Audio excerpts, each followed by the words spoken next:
नमस्कार, मी अंजली. आज मी तुम्हाला मस्त अशी अळूच्या पानाची गरगटी भाजी बनवून दाखवणार आहे. तर कोणी याला गरगटी बोलतंय, कोणी अळूच्या पानाचं फतफतं बोलतंय. पण बघा ना किती मस्त घट्टसर झालेली आहे. तर त्यासाठी खास टिप्स सांगितलेल्या आहेत, त्यामुळे व्हिडिओ शेवटपर्यंत बघा. चला तर सुरू करू रेसिपी. पावसाळ्यामध्ये अनेक रानभाज्या आपल्याला बाजारामध्ये बघायला मिळतात. त्यातलीच एक भाजी म्हणजे अळूची पाने. अळूची पाने भरपूर प्रमाणावर पावसाळ्यामध्ये विकायला येतात. तर आज आपण या अळूच्या पाण्याचं मस्त अशी गरगट्टी भाजी बनवणार आहोत. त्यासाठी इथं फ्रेश अशी अळूची पाने घेतलेली आहेत. त्याच्या पाठीमागच्या दांड्या काट करून घेतलेल्या आहेत, बघू शकता या पद्धतीने. आता त्यासाठी लागणारं साहित्य बघू. इथे मी गरजे इतकी हिरवी मिरची, 5-7 लसणाच्या पाकळ्या आणि 1 चम्मच जिरे घेतलेले आहेत. शेंगदाणे घेतलेले आहेत अर्धी वाटी, ते 2 भागामध्ये कट करून घेतलेले आहे या पद्धतीने. तशी शेंगदाणे दाताखाली आल्यावर खूप छान लागतात. अर्धी वाटी डाळ घेतलेली आहे. इथे मी तुरीची डाळ घेतलेली आहे. तुम्ही तुरीच्या डाळीच्या ऐवजी हरभऱ्याची डाळ पण वापरू शकतात, पण ती 2-3 तास अगोदर भिजत ठेवायची. आता आपण याचा एक रोल बनवून पूर्ण पाने अशी गुंडाळून घ्यायची आणि याचे 2 भाग करून घ्यायचे. आता हे पाने या पद्धतीने गोल करून बारीक कट करून घ्यायचे.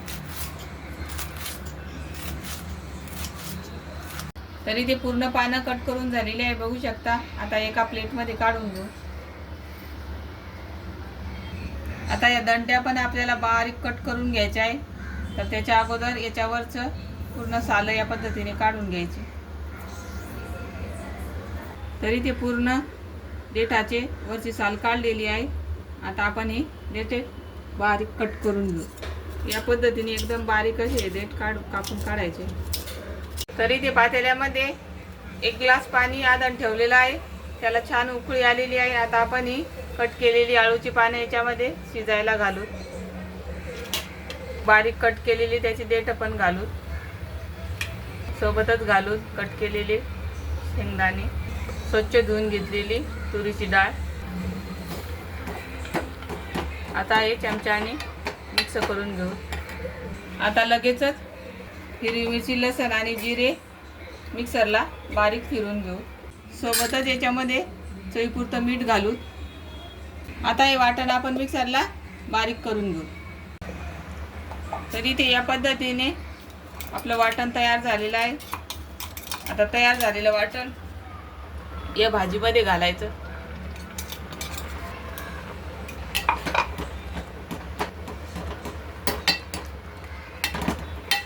आता ही भाजी आपल्याला मऊ होईपर्यंत शिजवून घ्यायचं आहे.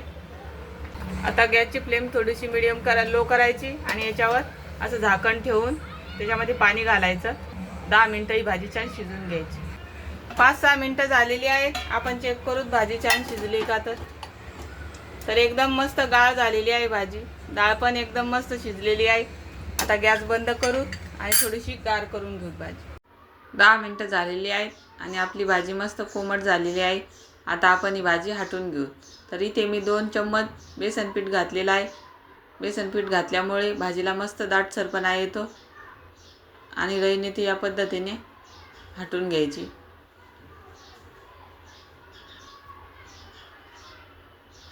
इथे गॅसवर कढई ठेवलेली आहे. त्याच्यामध्ये घालू 1 पळी तेल. तेल गरम झालं. आता याच्यामध्ये घालूत मोहरी.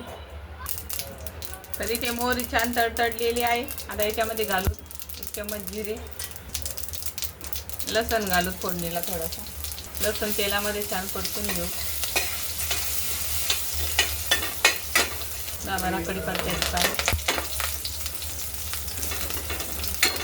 थोडीशी घालू हळद. जी आपण भाजी आटून ठेवली. तुम्हाला कितपत भाजी घट्ट पातळ हवी त्यानुसार तुम्ही पाणी ॲडजस्ट करू शकता.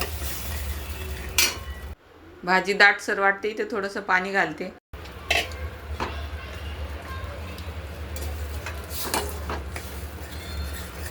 तर भाजीला छान उकळी काढून घेऊ. तरी ती आपली भाजी तयार झालेली आहे, बघू शकता. मस्त असं टेक्स्चर आलेलं आहे भाजीला. गॅस बंद करू आणि गरमागरम भाजी सर्व करू. तर मस्त गरमागरम भाजी आणि त्यासोबत ज्वारीची भाकरी अगदी घट्ट होते या पद्धतीने भाजी केल्यावर. तर तुम्हाला ही माझी अळूच्या भाजीची रेसिपी कशी वाटली नक्की कमेंटमध्ये सांगा आणि माझी रेसिपी आवडली तर लाईक शेअर सबस्क्राईब करा.